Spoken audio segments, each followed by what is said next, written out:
ये क्या हो गया? ऐसी कौन सी शक्ति है जो दिव्य पुष्पक को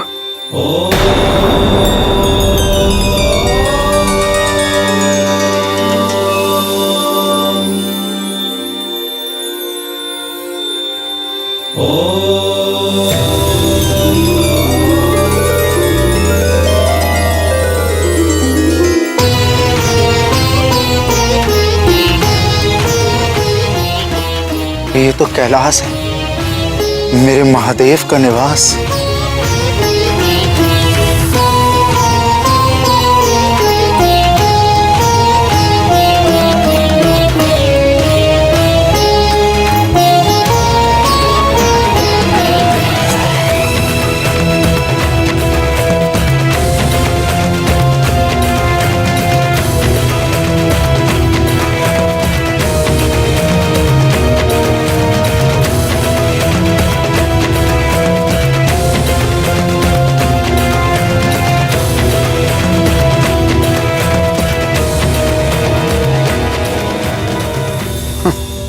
ये तो नंदी बैठे।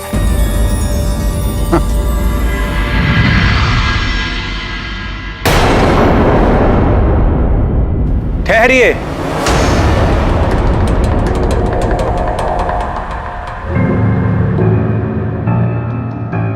आगे जाने की अनुमति नहीं है। जाओ मेरे मार्ग से। जानता नहीं मैं कौन हूं। आप कोई भी हो, किंतु आगे किसी को भी जाने की आज्ञा नहीं है। कृपया आप वापस लौट जाएं। मुझे आज्ञा देने का दुस्साहस कर रहे हो? मैं केवल अपने स्वामी की आज्ञा का पालन कर रहा हूं। और मैं केवल तेरे स्वामी के कारण तुझ पर दया कर रहा हूं। महादेव को जो आदेश देना होगा वो स्वयं मुझे देंगे। स्वयं भगवान भोलेनाथ का ही आदेश है कि वो अभी किसी से नहीं मिल सकते। हट जा।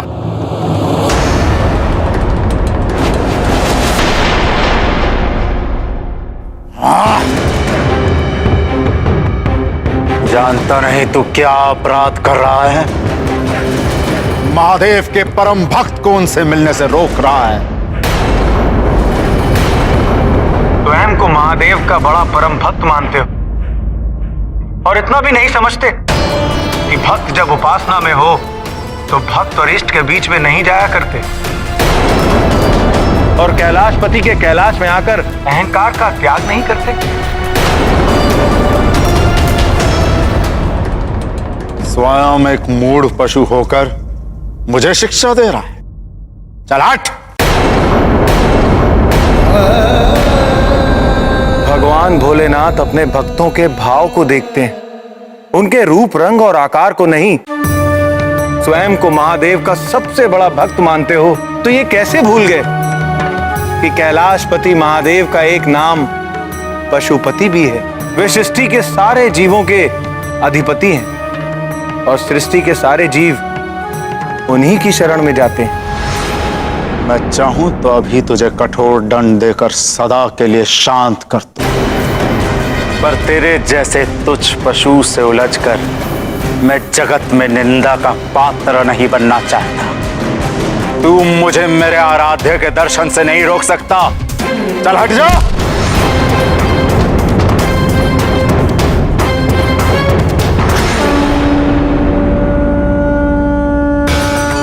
भगवान शंकर दीनानाथ भक्त वत्सल हैं। वो अपने भक्तों को दर्शन देने में स्वयं कभी भी विलंब नहीं करते,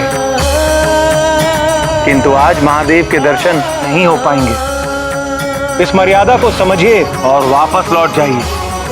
लौट जाना और पीछे हट जाना मेरा स्वभाव नहीं। और ऐसा कौन सा कार्य है कि डमरूधारी अपने परम भक्त दशानन से भी ना मिले।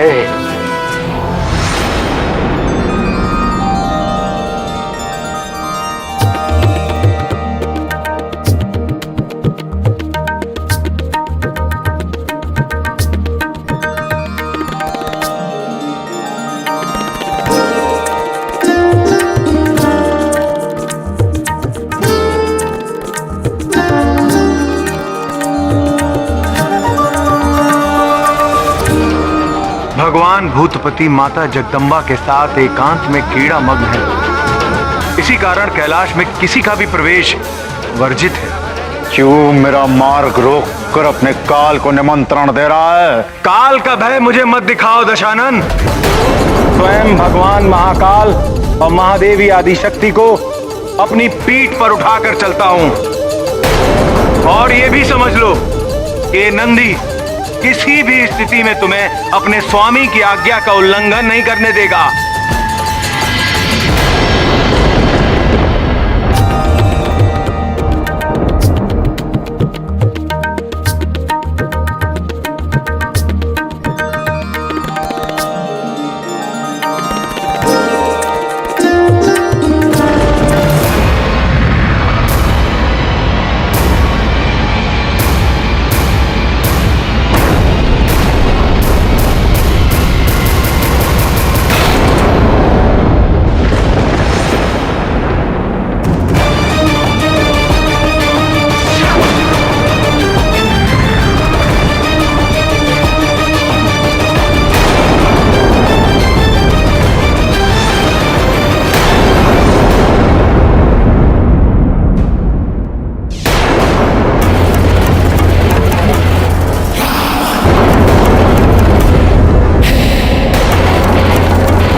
मृत्यु ना आज होनी है और ना ही मेरे हाथों होनी है दशग्रीव।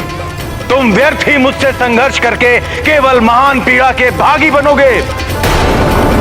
मेरी बात मानो, वापस लौट जाओ। लंकेश दशानन जो एक बार संकल्प कर ले उसे पूरा करके ही रहता है। भक्त होकर भी बार बार भगवान की आज्ञा का निरादर कर रहा है, मूर्ख।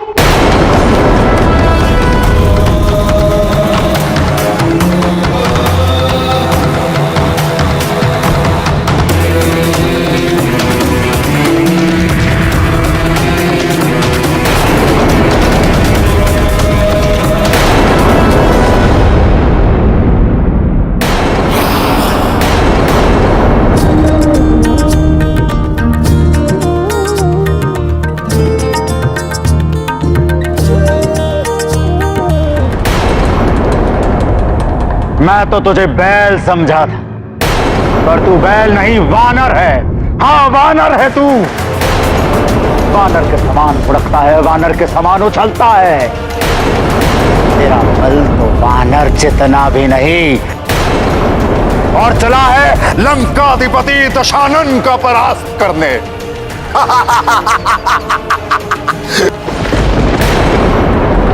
ये महादेव भी निराले हैं, किसी भी पात्र अपात्र को वरदान दे देते हैं, किसी को भी अपना गण बना लेते हैं। तेरे जैसे वानर बुद्धि को अपना द्वारपाल नियुक्त कर लेते हैं। बड़ा आया दशानन से युद्ध करने वाला। वानरों को तो मैं कीट पतंग भी नहीं समझता।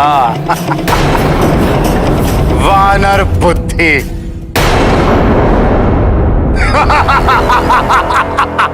मैं तो प्रभु भोलेनाथ की आज्ञा का पालन कर रहा हूं, लेकिन तुम्हें इसमें वानर बुद्धि दिख रही है। तो सुनो दशानन, जिन वानरों को तुम इतना तुच्छ समझते हो, उन्हीं वानरों के सम्मुख तुम घुटने टेकने पे विवश हो जाओगे। तुम्हारा अहंकार, तुम्हारी कीर्ति और तुम्हारी प्रतिष्ठा सब उन्हीं वानरों के पैरों तले कुचला जाएगा। ज्ञान गुण सागर जय नबी सती लोक उजागर जय हनुमान ज्ञान वानर ही तुम्हारा सारा ऐश्वर्य और तुम्हारी पाप की लंका को जलाकर भस्म कर देंगे। पुत्र पवन सुत नामा महावीर विक्रम बजरंगी कुमति निवार सुमति के संगी जय हनुमान ज्ञान तुम्हारे राक्षस कुल का सर्वनाश और तुम्हारी मृत्यु का प्रमुख साधन होंगे ये वानर। लोक उजागर कंचन भरन विराज सुबेसा कानन कुंडल कुंचित केसा हाथ वज्र और ध्वजा विराजय कांधे मूंज जनेऊ साज। कभी लोगों में तुम्हारी निंदा होगी और जिस वानर रूप को तू तुच्छ मानकर अपमानित कर रहा है वही वानर रूप यशस्वी होकर भक्ति और पराक्रम की मूर्ति बनकर सर्वत्र पूजा जाएगा। ये मेरा श्राप है तुम्हें, मेरा श्राप है तुम्हें, मेरा श्राप है तुम्हें, मेरा श्राप है तुम्हें। कभी लोगों में तुम्हारी निंदा होगी और जिस वानर रूप को तू तुच्छ मानकर अपमानित कर रहा है वही वानर रूप यशस्वी होकर भक्ति और पराक्रम की मूर्ति बनकर सर्वत्र पूजा जाएगा। ये मेरा श्राप है तुम्हें, मेरा श्राप है तुम्हें।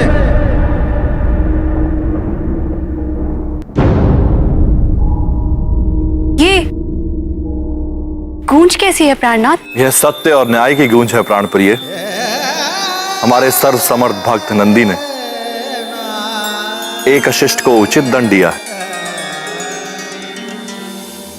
अपने परम प्रिय भक्त नंदी के इस वचन का मान रखने के लिए भगवान भोलेनाथ ने बजरंगबली हनुमान के रूप में जन्म लिया और मर्यादा पुरुषोत्तम श्री राम की वानर सेना का नेतृत्व किया और पाप की लंका जलाकर भस्म करने का वचन तो शिवांश महाबली हनुमान ने स्वयं ही निभाया। इस प्रसंग में एक और ध्यान देने योग्य बात है। वो क्या हृदयनाथ? यही कि भक्त और भगवान के मध्य कभी नहीं आना चाहिए। विशेषकर भक्त वत्सल भगवान भोलेनाथ और उनके परम सेवक नंदी महाराज के बीच तो भूल कर भी कभी नहीं। नंदीश्वर वृषभ रूप में भगवान महादेव के साथ शोभायमान है। जिस प्रकार गौ माता पृथ्वी का प्रतीक है उसी प्रकार वृषभ रूप नंदी धर्म का प्रतीक है। भगवान भोलेनाथ सदैव धर्म के साथ हैं और धर्म निरंतर भगवान भोलेनाथ की सेवा में रहता है। इनके बीच में पड़ने का अर्थ है भगवान महेश्वर से होकर जो सनातन धर्म की धारा बहती है उसमें बाधा डालना। नंदी से ऐसा भयंकर शाप मिल जाने से तो रावण बहुत भयभीत हो गया होगा। भयभीत हो जाता तो कदाचित उसके कुछ पाप धुल जाते। उद्दंड रावण की बुद्धि को तो अहंकार और क्रोध का घुन लग गया था। अरे मूढ़, तू ना आलसी बैल बन सका ना विधिवत वानर।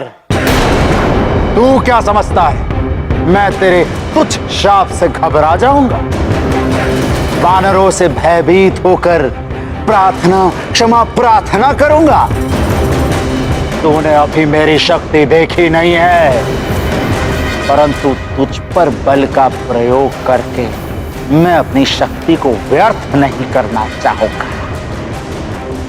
तेरा अस्तित्व तो वैसे भी तुच्छ और नगण्य है, पर अब मैं उसे अर्थहीन बना दूंगा। तो यहीं खड़ा रह और देख, मैं तेरे सामने से ही संपूर्ण कैलाश पर्वत को यहां से उखाड़ कर अपनी राजधानी लंका ले जाऊंगा।